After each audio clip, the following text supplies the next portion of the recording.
살아계신 하나님 말씀을 봉독합시다.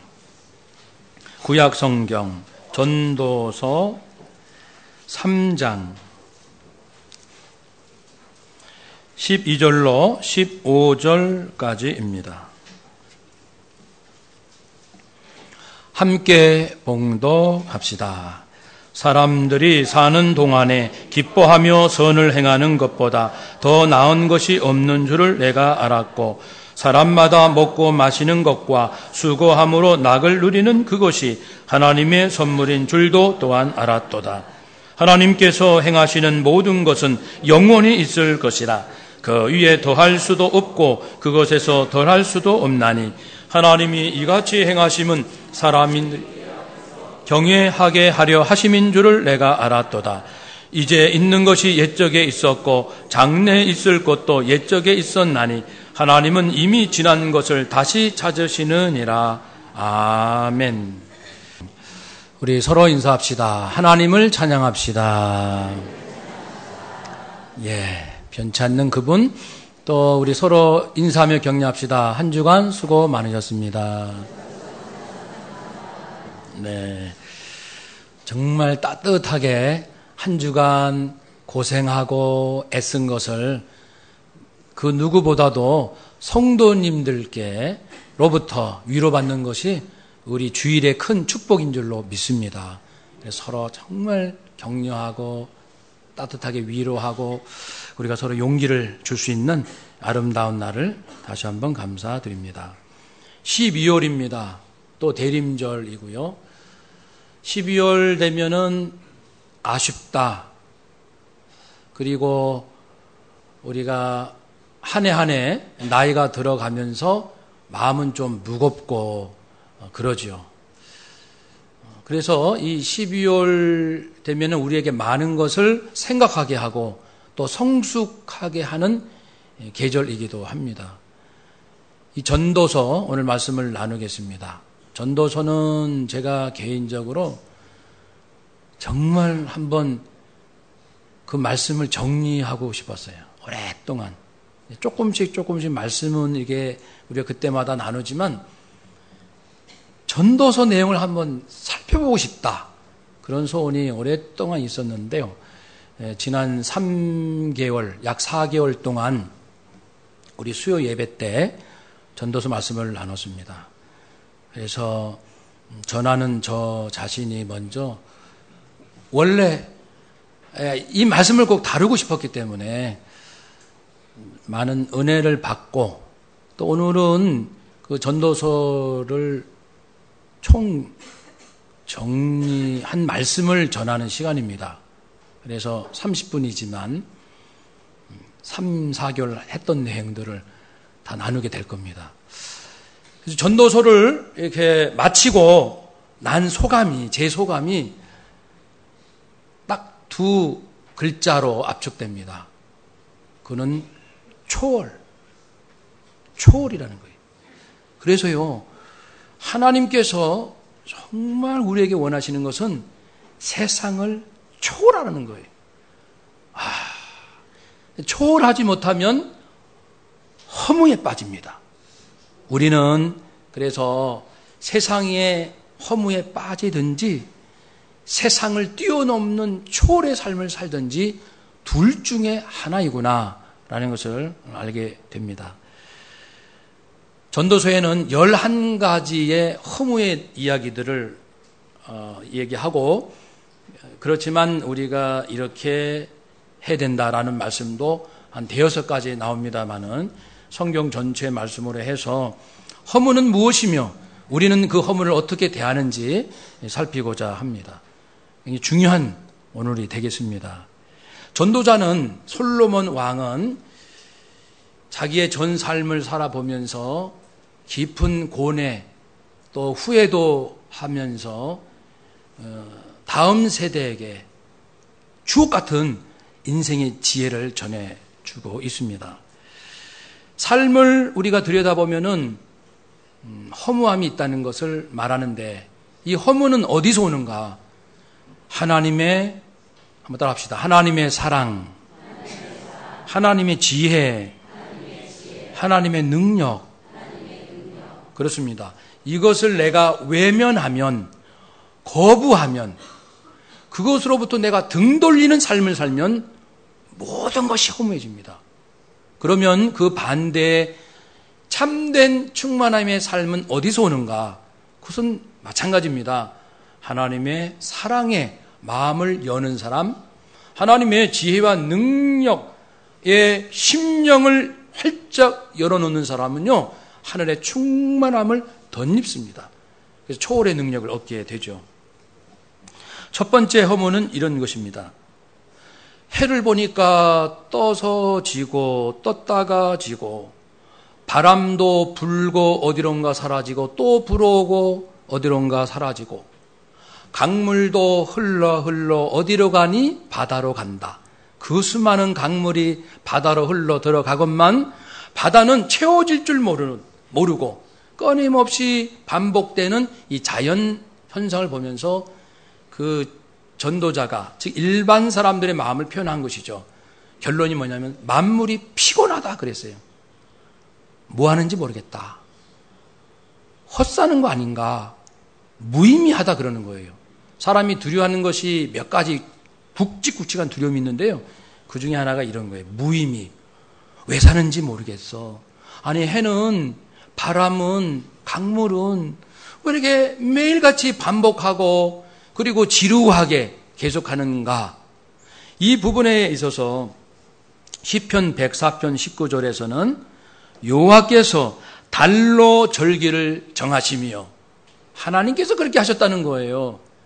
해와 달, 지구의 관계에서 자전하고 공존하고 서로 어울려 있는, 달이 지구에 있음은, 달이 지구 주위를 도는 것은 절기를 만드시기 위하여, 그래서 농사 짓는데 사람들에게 지혜를 주시기 위한 하나님의 지혜입니다. 그것을 또 달 떴구나, 사라졌네, 지루한 반복이 아니라 이 모든 해와 바람과 강물들의 매일같이 반복함으로써 생명이 살아난다는 거예요. 동물, 식물, 사람들이 먹고 살 수 있는 생명의 축제가 일어나는 거죠. 그걸 어떻게 지루하게 보냐는 거죠. 어떻게 따분하다고 말하는 것이죠. 그래서 우리 그리스도인들에게는 하나님을 찬양하는 기회입니다. 하나님, 또 해가 떴습니다. 사실 해가 뜬 게 아니고 우리가 한 바퀴 도운 거죠, 지구가. 제가 간밤에 잠들어 있을 때도 하나님은 졸지도 주무시지도 아니하시고 이 지구를 회전시키셔서 다시 또 해를 보게 하시는군요. 낮이 있고 밤이 있고 잠을 자고 일하게 하시고 하나님의 섭리요 은총입니다. 그리고 우리는 모든 자연 질서와 운행을 보면서 여기서 말할 수 없는 생명을 기뻐하고 생명을 가능케 하시는 하나님의 은혜에 찬양을 해야 되는 것이죠. 하나님 수고하셨어요. 하나님은 위대하십니다. 하나님은 살리시는 분이십니다. 그래서 무의미를 넘어가는 모든 것이 의미가 있고 모든 것이 하나님의 수고하심이로다. 두 번째, 이 허무는 이런 것입니다. 왜 사람이 살고 있는 이 세상에 불의가 많은가? 전도서 3장에 있습니다. 그래서 그 모든 것에 미끄럼이 되는 재판장들의 정의가 무너져 버렸구나. 불의하게 재판하고 힘없는 사람 당하는 인생, 학대받는 사람들의 눈물을 보았고 그 악에 대해서 분개한다. 4장에도 있습니다. 이 세상에 부정, 부패, 불의, 악함을 볼 때 우리는 힘이 쭉 빠집니다. 살맛이 안 나는 거예요. 허무하다, 허탈하다. 그렇지만은 3장 17절에 말씀합니다. 악인과 의인을 하나님이 심판하시리니 이는 모든 소망하실 일과 모든 행사가 때가 있음이라. 하나님께서 때가 되면 다 심판하신다는 거예요. 그러니까 불의를 행하는 자가 있다고 허무하다 그러지 마시고 하나님의 심판을 기다리십시오. 하나님이 다 보시고 판단하신다고 했어요. 선악간에 우리의 행실을 살피신다고 했지요. 그래서 불의 앞에 굴복하지 말고 내 자신도 돌이켜보면서 하나님의 공의와 그 판단, 심판을 늘 깨닫고 하나님을 바라보고 이 어둠과 싸워서 나는 그 어둠에 빠지지 않겠다라는 다짐이 필요합니다. 세 번째 허무. 그것은 우리가 이제 이전에도 나눴습니다. 왜 우리는 우리 장래를 알 수가 없는가? 왜 한치 앞을 알 수가 없는가? 지금 대한민국은 풍전등화입니다. 그죠? 바람 앞에 등불처럼 일본과 중국과 북한과 또 미국과 러시아, 강대국에서 꼭 100년 전처럼 우리가 생각할 때 100년 전 조상들 아니 왜 어쩌다가 그렇게 일제 당했습니까? 라고 우리는 얘기하지만 지금 우리가 그 입장에 딱 있는 거예요. 우리가 어떻게 하느냐가 앞으로 후손들이 우리에게 말할 거예요. 부모님들은, 선배님들은 그 2013년 겨울, 2014년 봄, 그 한치 앞을 예측하기 어려운 국가의 운명 앞에서 그리스도인으로서 뭘 했습니까? 라고 묻는다면 우리가 답변을 해야 돼요. 우리는 앞을 할 수가 없습니다. 하나님께서는 형통한 날과 곤고한 날을 정하셨고 그래서 우리에게는 형통한 날에는 기뻐하고 곤고한 날에는 뒤돌아보아라. 그 뜻을 살피라는 거죠. 뒤돌아보아라. 왜 내가 어려움을 당했을까? 우리 대한민국이 왜 이렇게 강대국 틈바귀에서 고통을 당하게 되는 걸까? 깊이 생각을 하라는 것이죠. 다 이유가 있어서 생각을 한 만큼 나중에 덕을 봅니다. 그냥 사는 인생이 어디 있나요? 그렇죠? 고생하고 눈물 흘리고 애를 쓰고 고통한 만큼 얻는 게 있지 않습니까? 성숙해지지 않습니까? 그것으로 훗날에 더 큰 어려움을 막을 수 있게 됩니다. 하나님의 하시는 일엔 다 뜻이 있어요. 우리는 모르지만 말입니다. 그래서 3장 7절에 11절에 하나님은 말씀하셨습니다. 모든 것을 때를 따라 아름답게 지으셨고 사람들은 앞날을 모르지만 사람들 속에 영원을 사모하는 마음은 주셨다 했습니다. 그래서 앞날을 몰라도 걱정할 거 없어요. 하나님을 사모하면 됩니다. 하나님을 의지하면 돼요. 늘 하나님의 음성 귀 기울이면 됩니다. 그래서 어떤 분의 그 간증처럼 헌병대 장교인데 그 12.12 사태 나기 직전에 공을 세운 게 있어서 이제 육군 본부로 갈 수도 있고 자기가 원하는 대로 전근할 수 있는 기회가 주어졌는데 이분은 기도하는 분이에요. 그래서 기도하는데 꿈에 자기가 전근 갈 그 부대가 보이는데 육군 본부가 아니고 저 시골 같은 데예요. 그래가지고 이제 하나님의 그 뜻인 줄 알고 그분의 그 신앙에 살아가는 흐름이 있었으니까 아하 하나님께서 육군본부로 가는 걸 원치 않으시는구나. 그래가지고 출세길이지만 거기 안 갑니다. 그래서 강원도 저 시골로 갔어요. 그리고 며칠 있다가 12 사태 나고 그 헌병 그 정문에서 이제 서로 이 사격 그 서로 이 총을 쏘는 일이 있고 몇 명이 죽고 아마 자기가 그랬으면 거기서 죽을 수 있었어요. 물론 죽고 사는 건 하나님 죽어도 감사하지만 그래도 우리는 늘 하나님의 인도함을 따라 앞날은 모르잖아요. 육군본부 출세길이 좋은가? 아니면은 정말 하나님의 인도하심을 따라 그 시골로 가는 게 좋은가? 참 이 문제입니다. 우리는 앞날을 할 수가 없어요. 기도해야 합니다. 하나님의 음성을 듣고 인도함을 받아야 합니다. 욕심이 앞서서는 안 되겠죠? 한번 따라 합시다. 하나님의 음성을 날마다 들읍시다. 아멘. 그럼 앞날을 몰라도 문제될 거 없어요. 네 번째 허무. 그것은 그 시행착오를 반복하는 것. 우리 아버지 왕이 통치하면서 시행착오 겪은 것을 아들 왕에게 얘기해 줍니다. 너는 그렇게 하지 마라. 백성을 정말 위하려면 이렇게 하라. 라고 얘기를 함에도 불구하고 아들이 왕이 돼서는 똑같은 일을 반복하는 거예요. 전도자가 이 일을 보면서 어찌 인간은 이렇게 어리석은가? 인간의 지혜, 인간의 명철이라는 것이 과연 무엇인가? 왜 선배들이, 부모들이, 선생님들이, 앞서간 사람들이 잘못한 것을 또 반복하는가? 이걸 볼 때 허무하다는 말씀이죠. 그러나 우리 그리스도인들은 잘못이 없으면 제일 좋겠지만 또 반복하곤 합니다. 중요한 것은 그럴 때마다 하나님 은혜의 보좌, 다시금 나를 사랑하시고 여전히 사랑하시고 용서하시는 하나님의 사랑, 은혜의 보좌, 그분이 계신 곳으로 담대히 나오라고 하셨잖아요. 그래서 우리는 부족할지라도 그때 다시금 진실함을 가지고 하나님 앞에 나가는 겁니다. 그러면서 다시 회복이 되는 것이지, 자기의 잘못한 그 시행착오로 반복하는 것으로 인해서 허무하고 좌절하고 낙심하는 것은 결코 아닙니다. 다섯 번째 허무. 우리는 보통 그 실력이 있으면 반드시 좋을 거라고 생각을 해요. 내가 열심히 달리면 1등 할 거라고 믿습니다. 그렇지만은 전도서 9장 11절에는 뜻밖의 말씀이 있죠. 내가 해 아래서 보니 빨리 달리는 사람들이라고 해서 반드시 1등 하는 것이 아니더라. 용사, 지략과 용맹이 있다 할지라도 전쟁에서 질 수도 있더라. 지혜자가 한다 할지라도 음식물을 얻는 것은 꼭 아니고, 명철한 자라 해서 재물을 얻는 것도 아니고, 지식인들이라고 해서 하늘의 은총을 입는 것이 아니더라. 물론 우리는 빨리 달리고 용기가 있고 지혜와 명철을 구합니다. 그렇지만 그것이 다가 아니다.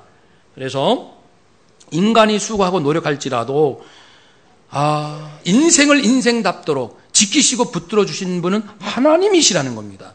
그 인간은 늘 겸손해야 되죠. 진인사 대천명입니다. 바울은 말했습니다. 나는 심었고 아볼로는 물을 주었고 오직 하나님께서 자라게 하신다. 내가 고린도 교회를 개척했다. 교회는 내가 개척했어요. 아볼로는 성도들에게 말씀을 양육했어요. 그러나 고린도 교회 성도들이 예수님을 닮는 훌륭한 성도가 되게 하시는 것은 누가 하십니까? 하나님이 하신다 그랬어요.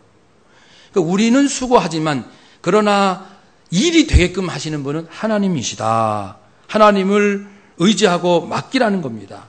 진인사 후 대천명하라는, 불안해하지 말라는 거예요.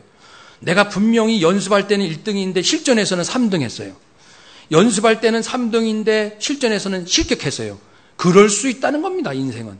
그러나 하나님께 내 인생을 끝까지 신실하게 맡겨야 된다는 것. 그리고 여섯 번째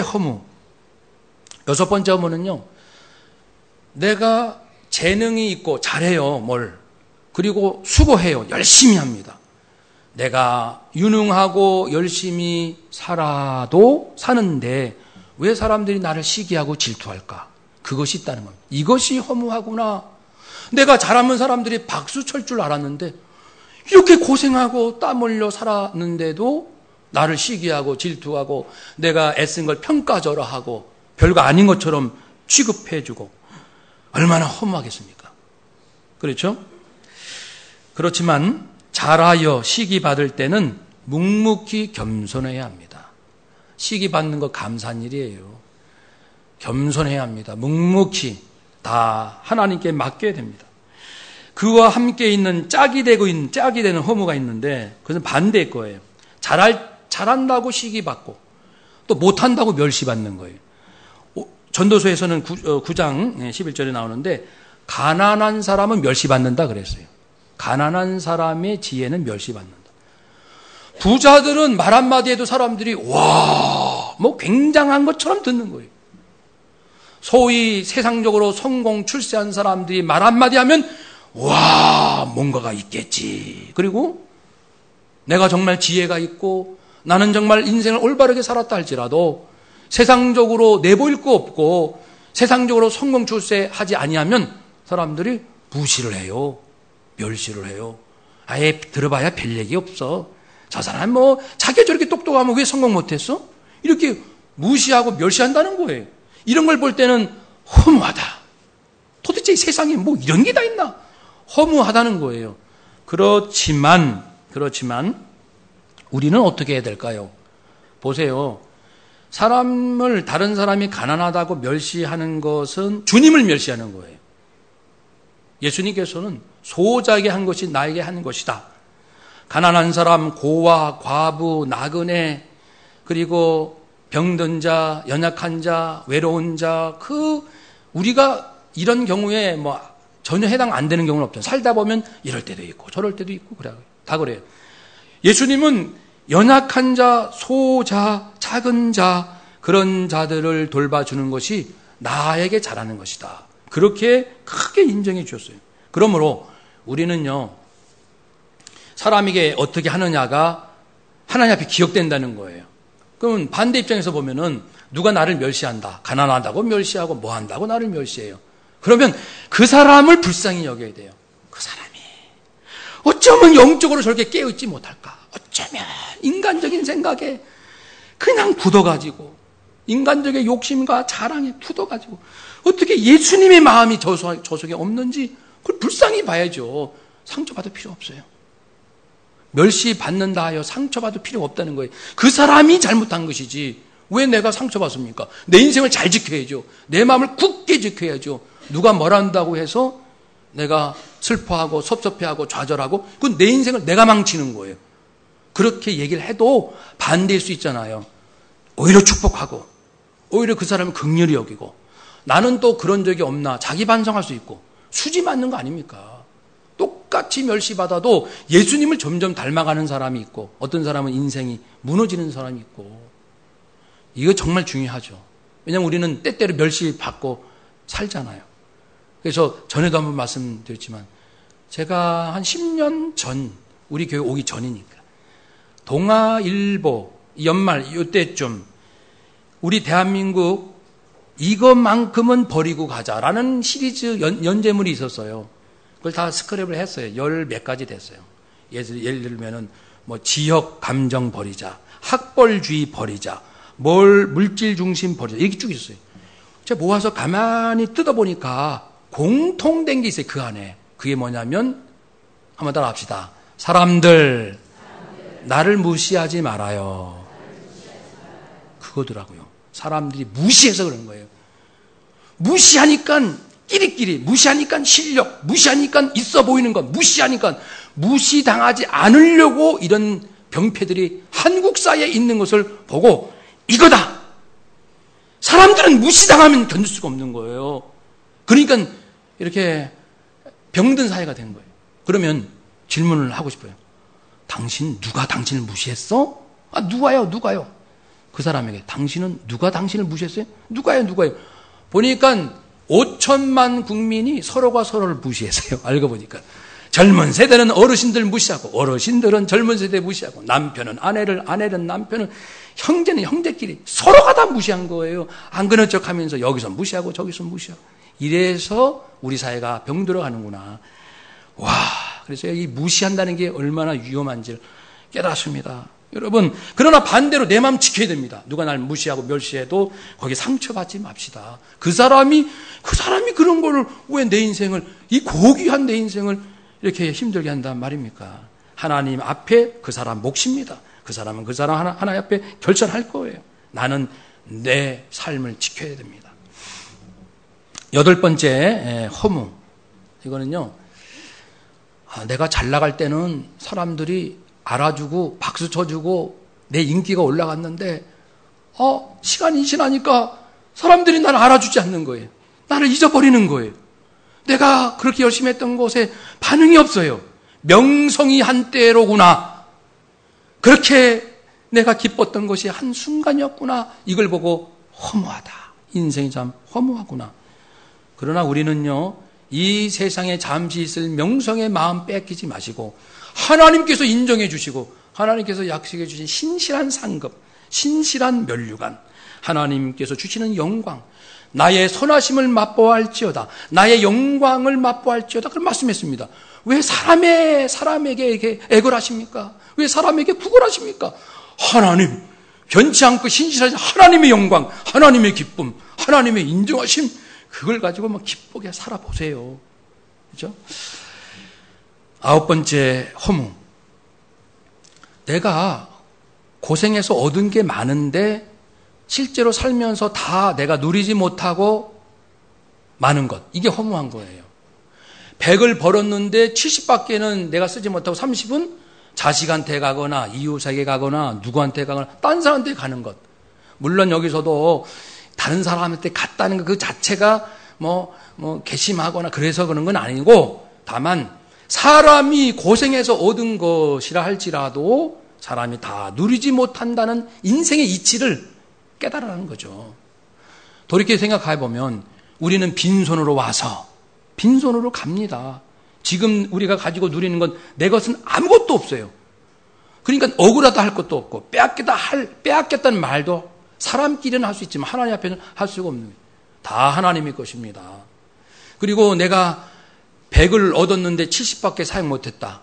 30은 남이 가져갔다. 그럼 다 마찬가지입니다. 우리가 지금까지 살아오면서 내가 고생하고 내가 애써서 다 얻은 겁니까? 아니잖아요. 부모가 희생해서 덕분에 얻은 것. 직장의 상사들, 직장 동료들이 많은 시행착오 겪어서 이뤄놓은 것, 나는 덤으로 얻어 내가 누린 것 얼마나 많아요. 이 거리에 걸어가도 교회가 여기까지 오게 얼마나 많은 분들이 눈물과 땀으로 고생했겠어요. 그 덕을 내가 거저 입는 것도 많습니다. 어디 가나 마찬가지예요.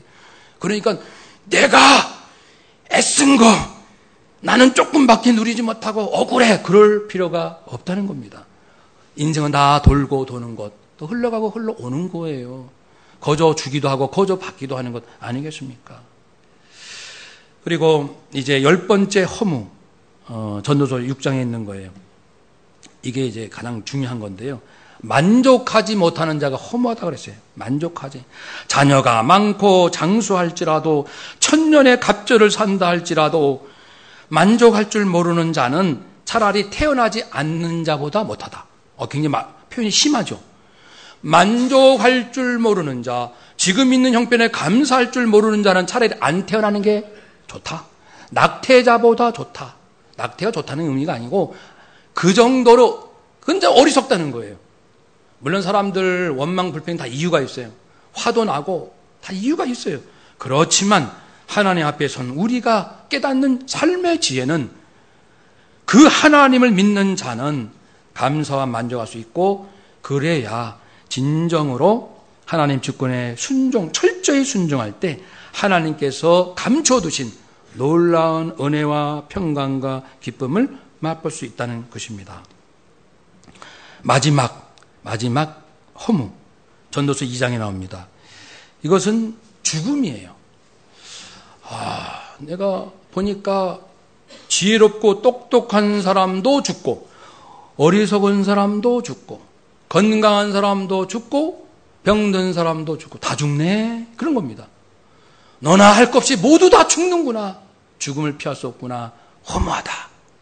이렇게 그 죽음을 이제 이야기했는데 그러나 우리는 어떤 사람들입니까? 우리 그리스도인들. 우리는 고린도후서 5장 16절 그러므로 우리가 이제부터는 어떤 사람도 육신을 따라 알지 아니하노라. 육신 따라 살지 않아요. 썩어질 것, 없어질 것, 그리고 변덕스러운 것, 그리고 부패하기 쉬운 것, 잠깐 반짝이는 것 그런 것 따라가지 않는다는 겁니다. 우리는 비록 우리가 그리스도도 육신을 따라 알았으나 이전에는 예수님을 보는 눈도 예수님 나이가 젊으시네. 유대인이시고 아니 능력이 있는 줄 알았더니 십자가에 힘없이 당하시고 제자가 수천 명은 될 줄 알았는데 12명? 그중에 한 명은 가룟 유다 스승을 배반한 사람. 야 우리 예수님은 사실 초라한 인생을 살았구나. 눈에 보이는 것으로 예수님을 자꾸만 평가를 했으나 성령 받고 말씀 받고 나니까 예수님은 우리의 구세주, 내 생명을 구원하신 분. 이제부터는 예수님을 볼 때 인간의 눈으로 보지 않겠노라. 예수님이 메시아이시고 그리스도이심을 제대로 보겠노라. 그런즉 누구든지 그리스도 안에 있으면 새로운 피조물이리라. 이제 예수님 안에서 거듭나야 새로운 피조물이 되고 새로운 피조물이 돼야 보는 것도 듣는 것도 다 달라진다는 거예요. 그래서 이전 것은 지나갔으니 보라 새 것이 되었도다. 이건 사실입니다.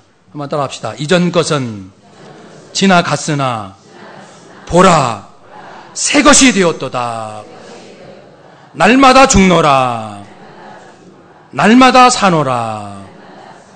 아멘. 세상에 겁을 먹으면 이미 지는 거예요. 날마다 사는 삶이 있다고요. 부부관계에 권태가 있으십니까? 자식을 키우는데 지루하십니까? 목회를 하는데 선교하는데 따분하십니까? 여러분 왜 그럴까 생각해 보세요. 하나님은요 우리가 알면 알수록 신비로운 분이에요. 알면 알수록 기가 막히신 분이시고요. 전에는 조금 알았는데 여기도 알고 내가 아는 것을 모아놓고 서로 연결시켜 보니까 어마한 세계.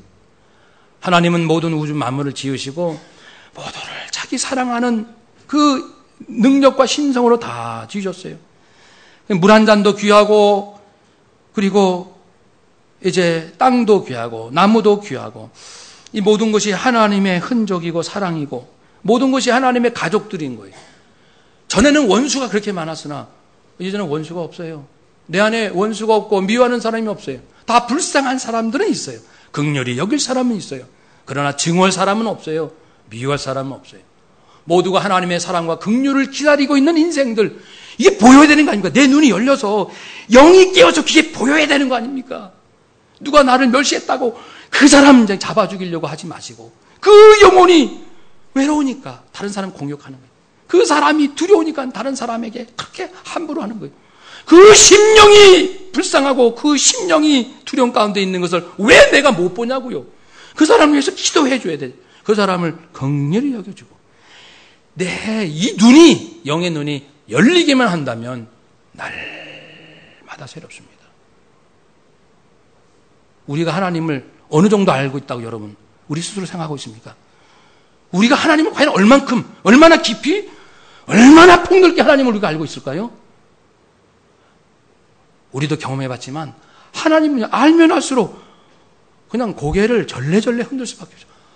나는 하나님을 이만큼 제법 많이 아는 줄 알았더니 알수록 힘이 빠지는 거예요. 와, 너무 위대하신 분이고 그분이 하시는 일.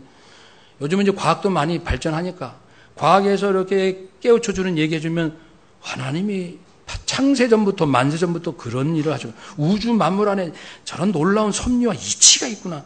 이제 우리는 알았잖아요. 그리고 우리가 모르는 게 지금 얼마나 많습니까? 뉴턴처럼 그렇게 만류 인력을 위대한 법칙을 발견했지만 그는 겸손하게 표현하기를 내가 이제 조금 자연의 이 법칙 이치를 아는 것은 이 모래사장, 백사장에 그저 모래 조금 만지는 것밖에 안 되는 거예요. 모래알 조금 아는 것밖에 안 되는 거예요. 내가 뭘 합니까? 정말 이 세계적인 노벨 물리학상 받을 만한 학자지만 나는 바닷가에 있는 모래알 한 알 정도밖에는 이제 겨우 눈 떴어요. 그런 고백입니다. 우리가 하나님 얼마나 안다고 하나님에게 화를 내십니까? 인생을 얼마나 안다고 우리가 한숨을 내쉬고 좌절합니까? 하나님은 하나님을 신뢰하는 자에게 날마다 새로운 영의 눈이 열려지게 하신다고 그랬어요. 그러니까 우리가 환경을 초월하여 신나게 살 수 있는 겁니다. 제 말씀을 드려서 죄송합니다만은 저는 여기 부임한 지 10년이지만 이제 목회가 시작되는 것 같아요. 와! 지금까지 워밍업이었어. 이제 말씀이 보이는 거예요. 말씀이 움직이는 거예요. 온 우주 만물 안에 계신 아버지가 느껴지는 거예요. 모든 것은 아버지의 가족들이에요. 땅도 나무도 새도 아버지의 가족들, 창조주 하나님의 가족들, 내가 사랑할 나의 가족들이라는 거예요. 구원받은 자만이 아니고 아직 구원받지 못한 영혼들도 구원받을 아버지의 가족들. 그걸 바라보면요, 그렇게 따뜻하게 세상을 볼 수 있습니다. 그래서 오늘 전도서에서 이제 허무한 자의 탄식과 하나님의 사랑으로 기쁨 충만한 자의 노래가 같이 나오는데 섞어서 제가 분리해가지고 이렇게 표현을 이제 해봄으로써 말씀 마치겠습니다. 허무한 자의 탄식은 이러합니다. 만물은 지루하게 반복하고 사회 속엔 불의함이 가득하도다. 인간 개인은 어떠한가? 미래를 예측할 수 없고 시행착오를 피할 수 없고 인간의 노력만으로는 한계가 있구나. 잘하고 열심히 하면 시기받고 가난하면 멸시받는구나. 명성도 한때뿐이요 누리는 것도 일부분이구나. 결국 내 인생 만족 못하다가 죽음으로 끝나는구나. 그렇지만 하나님의 사랑으로 기쁨이 충만한 사람은 이와 같이 노래합니다. 만물은 부지런하여 생명을 살리고 악인의 불의함은 심판 아래 있도다. 인간 개개인은 어떠한가? 앞날을 모르나 하나님을 사모하고 잘못을 반복할 땐 진심으로 참여하고 지인 인사 후 대천명하리라. 잘하여 시기받을 땐 묵묵히 겸손하고 부족하여 멸시받을 땐 믿음과 인생 깊어지는구나. 세상 명성 뒤로 하고 하늘 영광 소망하며 내가 흘린 땀 눈물 피 사손과 나누고 이웃과 나누리라. 결국 이래도 감사 저래도 자족하다 잠시 사는 이 땅에서 내가 얻을 영원한 생명을 노래하리라 찬양하리라. 할렐루야. 아멘. 이제 핑계대지 맙시다. 누구 더 이상 원망하지 맙시다. 어떻게 사느냐 달려 있습니다. 각자의 결단에 부디 노래하며 기뻐하며 사시는 주의 백성들 되시기를 축복합니다. 아멘. 기도하겠습니다.